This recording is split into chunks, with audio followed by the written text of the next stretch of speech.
What is defecation? Defecation means a waste product which is eliminated or excreted by through the body by this process. Next, feces. Feces means what?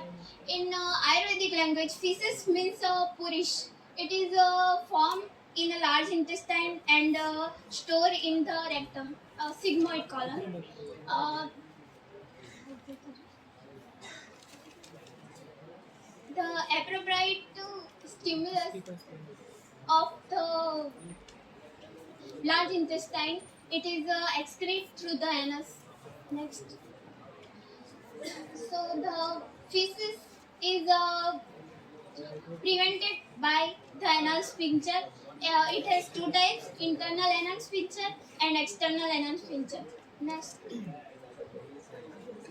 internal anal sphincter is involuntary in nature and it is made up of circular smooth muscles. Next, external anal sphincter. It is opposite to internal. It is voluntary in nature and it is controlled by nerve fibers called pudendal nerve. It is a part of somatic nervous system. It is ये जो external anal स्फिंक्चर होते हैं वो subconscious होते हैं, यानी कि अर्ध half in conscious but also controls the signals in conscious. Next.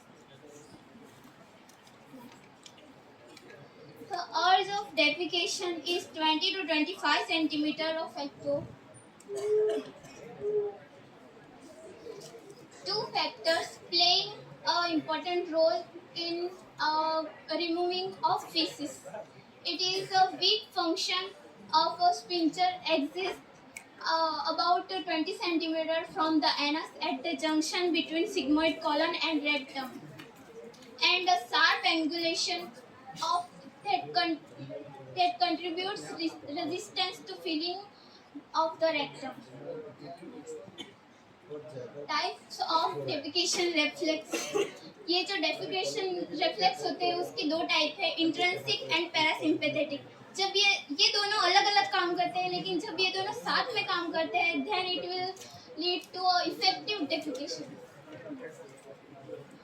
ये डायग्राम है डेफिकेशन का जिसमें फीसिस जो है वो रेक्टम के अंदर आ चुका है और उसके बाद इंट्रिंसिक रिफ्लेक्स स्टार्ट हो गया है. ये प्रोसेस है इंट्रिंसिक डेफिकेशन रिफ्लेक्स की. Faeces enter the rectum and distance of the rectal wall, यानी कि रेक्टल जब भी रेक्टम में फीसिस की एंट्री होती है तब रेक्टल वॉल डिस्टेंस होती है, मतलब वाइडर होती है. उसके बाद एफरेंट नर्व्स को सिग्नल जाता है और फिर फीसिस जो है वो एनएस के थ्रू बाहर निकलता है. उसी टाइम पे एक्सटर्नल जो स्फिंक्टर होते हैं वो भी एक्टिवेट होते हैं और जब दोनों ही रिलैक्स होंगे तभी डेफिकेशन होगा. ये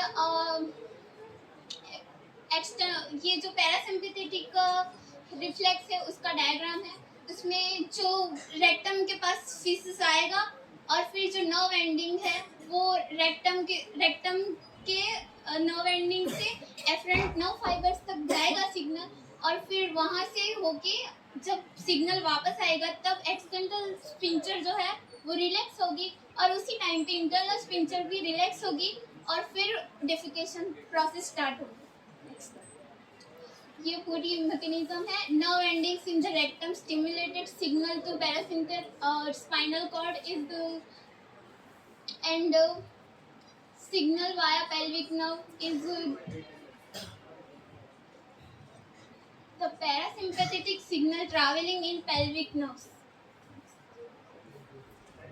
Parasympathetic defecation reflex enhance this process and makes the intrinsic reflex much more powerful. जब इंट्रिंसिक रिफ्लेक्स होगा उसी वक्त पैरासिम्पैथेटिक रिफ्लेक्स होगा और तभी ही वो दोनों जब साथ में होंगे तभी पावरफुल डेफिकेशन होगा. नेक्स्ट, ये कुछ फैक्टर्स हैं जो, या फिर कह सकते हैं कि फिजियोलॉजी है जो डेफिकेशन के वक्त होती है। इसमें पहला है deep inspiration, closure of glottis and contraction of abdomen wall. Applied and clinical physiology, constipation means गुजरातीમાં કબજિયાત।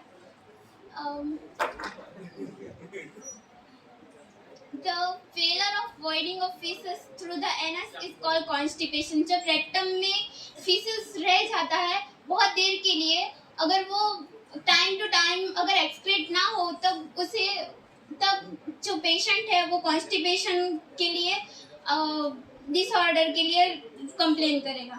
नेक्स्ट, ये जब ऑटोमेटिक इंटिंग ऑफ रेक्टम है, जब एक्सटर्नल एनल स्फिंक्टर जो है वो लॉस्ट हो जाएगा अपना सेंसरी मैकेनिज्म करने में, तब ये प्रॉब्लम हो सकती है। Next, mega colon, mega means large और वाइड। इसका मतलब है कि एबनॉर्मल डायलेशन ऑफ कॉलन होगा तब ये डिजीज होगा। इसमें सिम्टम्स डायरिया और कॉन्स्टिपेशन हो सकते हैं।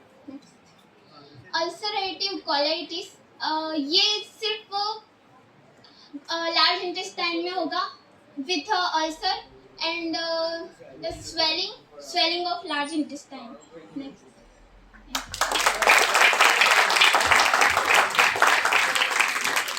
Thank you, Jansi.